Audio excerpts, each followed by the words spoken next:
Selamat pagi anak-anak ibu. Bagaimana kabarmu nak? Ya semuanya baik ya.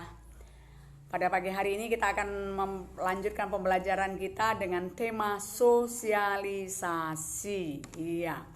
Sosialisasi itu seperti apa dia? Ya kan? Kita mau lihat. Jadi kita akan melihat kalau dibilang sosialisasi itu sering juga dikatakan itu adalah pembelajaran seumur hidup ya.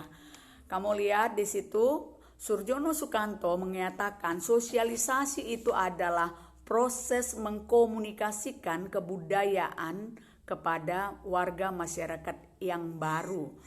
Jadi di situ maksudnya sosialisasi itu adalah suatu proses menjelaskan, mengkomunikasikan kebudayaan, kebiasaan apa yang harus dipelajari atau disesuaikan oleh masyarakat yang baru.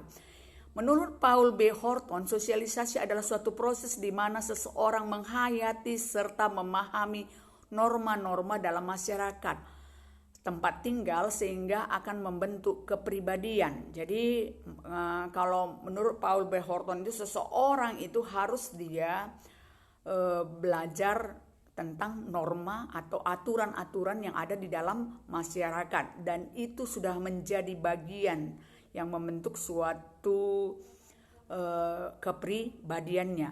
Jadi sosialisasi itu adalah suatu proses hasil belajar. Belajar dari apa? Pengalaman. Jadi itu sosialisasi itu adalah proses yang berlangsung secara terus menerus. Jadi belajarnya duluan mati orangnya baru siap belajarnya. Ada 4 tahapan proses sosialisasi. Yang pertama adalah yang disebut dengan tahapan persiapan. Di situ anak mulai belajar mengambil peranan orang di sekelilingnya.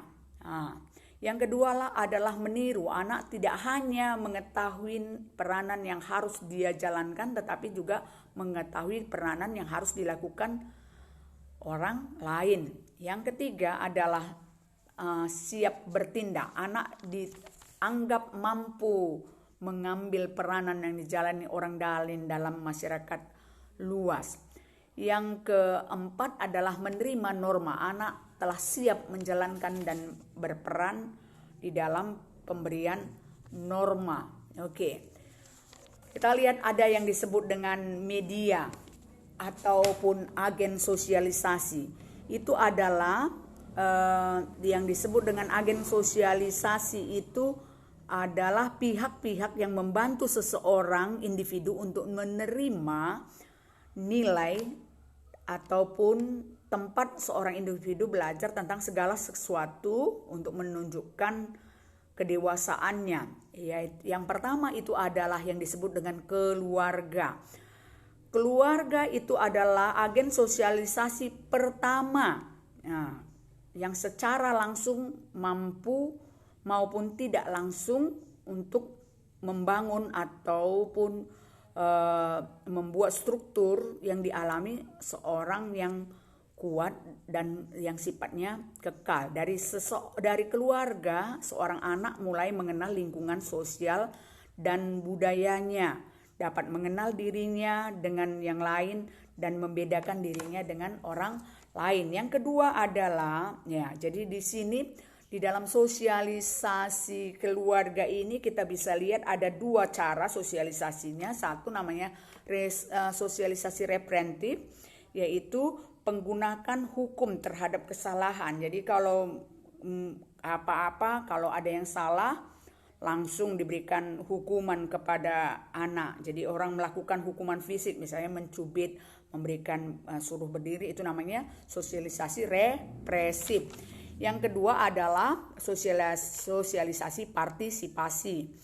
Jadi suatu pola sosialisasi yang diberikan apa yang diminta anak apabila anak berperilaku baik. Jadi tekanannya terletak pada interaksi anak yang dijadikan pusat sosialisasi kebutuhan. Jadi anak-anak itu diajak untuk bersama-sama untuk mengenal ataupun mengetahui aturan-aturan yang ada. Itu namanya sosialisasi partisipatif.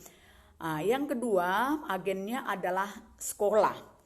Jadi sekolah adalah agen sosialisasi yang kedua yang mempunyai potensi yang tidak kalah penting untuk pembentukan sikap dan perilaku seseorang.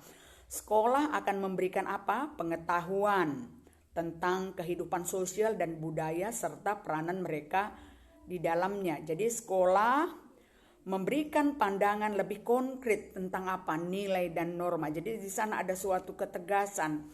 Itu adalah sekolah juga merupakan suatu alat pewarisan nilai dan norma sikap masyarakat. Yang ketiga adalah media massa.